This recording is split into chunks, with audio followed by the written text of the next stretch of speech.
Tantor Audio, a division of Recorded Books, presents The Demon's Mistress by Beverley, narrated by Susan Duerden. Chapter 1. London, April 1816.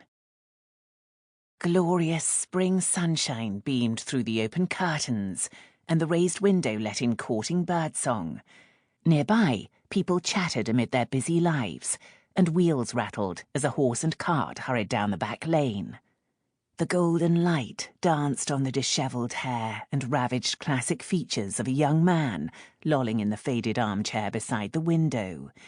It glinted off half-lowered lashes and golden stubble that suggested a night without sleep or orderly waking, and dug deep into a jagged scar down one cheek that told of more dangerous adventures in the past. His legs, in breeches and well-worn boots, stretched before him, and a half-full wineglass tilted in his lax, long-fingered hand. On a round table by his elbow stood a decanter with an inch or so of pale amber wine, and a plain, practical pistol. He raised the glass and sipped, seeming intent on the garden outside the window. But in fact Lord Van Diemen's gaze was directed at nothing close or visible. He looked at the past, both recent and far, and with increasing, slightly fretful curiosity at the future. Switching the glass to his left hand, he placed 2 fingers on the cold metal of the pistol barrel. His father's pistol, used for the same purpose nearly a year before. So easy, so quick. So why was he waiting? Hamlet had had something to say about that. In his case, he decided, he was pausing to enjoy this particularly fine wine. After all, he'd spent nearly all his last coins on it. He must be careful not to drift away under its influence and waste this moment of resolution. 1 bottle hadn't put him under the table since he was a lad, though. So long ago, those days of wicked, youthful adventures. Was it really less than 10 years since he'd been a carefree youth, running wild on the Sussex Downs with Con and Hawk? No, not carefree. Even children and youths have cares, but blessedly free of the weightier burdens of life. The 3 Georges, the triumvirate. His drifting mind settled on the day they'd tired of having the same patriotic name and rechristened themselves. Hawk Hawkinville, Van Diemen. It should have been Summer Summerford, but Con had balked at such an effete name. He'd taken a variation of his second name, Connaught. Con, Hawk and Van. They'd grown up like brothers, almost like triplets. Back in those days, they'd not imagined a time when they'd be so apart. But Van was glad the other 2 weren't here now. With luck, they'd hear of his death when it was history, the pain of it numbed. They hadn't seen each other since Waterloo. Con had returned home directly after the battle, but Hawk and Van had lingered a while. Hawk was still with the army now, tidying up Europe. Van had been in England for 4 months, but he'd carefully avoided his home and old friends. He drained the glass and refilled it, his hand reassuringly steady. It was strange that Con hadn't hunted him down. Any other time, that would have worried him, but not now. If Con didn't care, that was good. No friends, no family. Once, in another life, there had been so much more.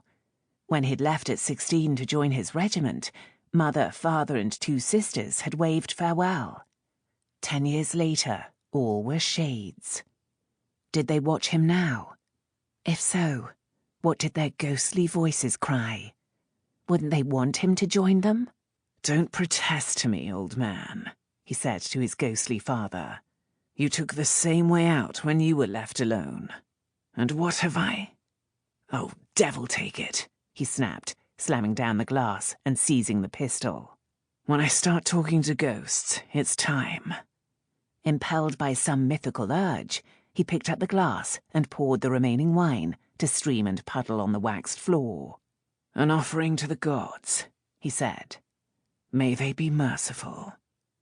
Then he put the long, cold barrel into his mouth, and with a final breath and a prayer, squeezed the trigger.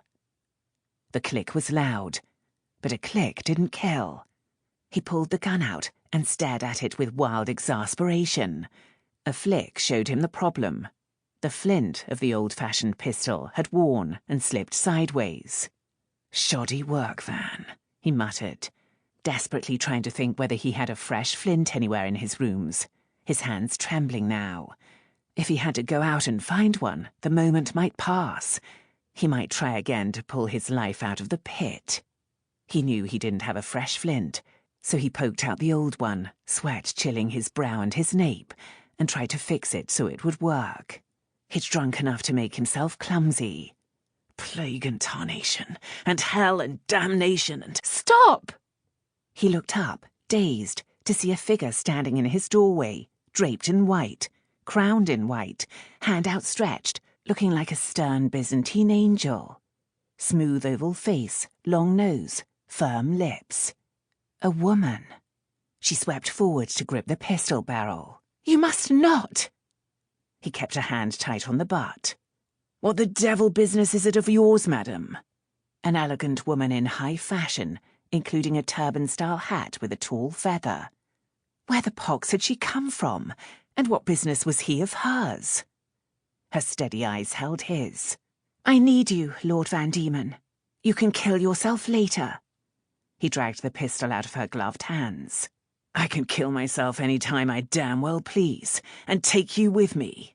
She straightened, looking down her long nose. "Not with only one pistol ball." "There are many ways of killing, and I'll save the pistol for myself." He saw her pale and suck in a breath, but when she spoke it was steadily. "Give me a few minutes of your time, my lord. Then, on my word, if you still wish it, I will leave you to your purpose." Such scorn, such judgment in those blue-grey eyes. If the pistol had been working, he might have shot her to wipe away that scorn. He immediately put the weapon down. She snatched it and retreated a few wise steps, pistol clutched to her creamy gown.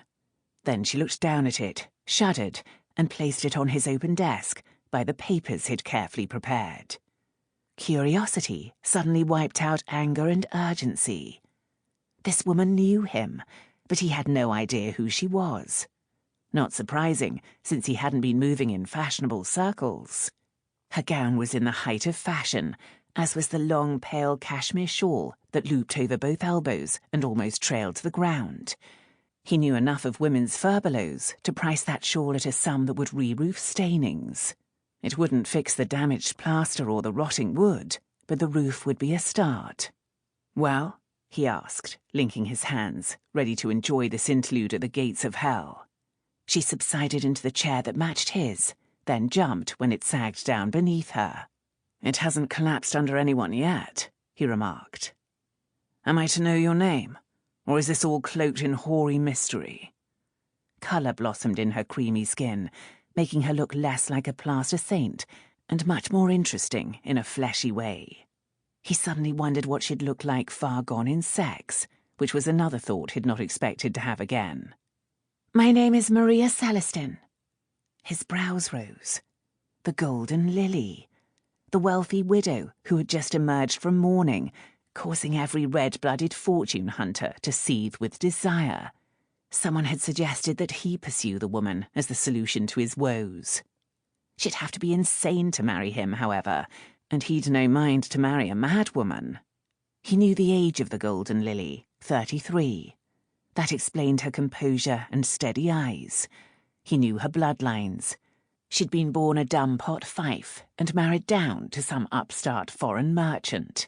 "And your purpose here, Mrs. Celestin? If you are seeking consolation of the flesh, I regret that I am neither in the mood nor the state to oblige." "Then it is as well that I am not, my lord." She didn't blush. Perhaps she'd heard the same too often. Distressing to be cliché.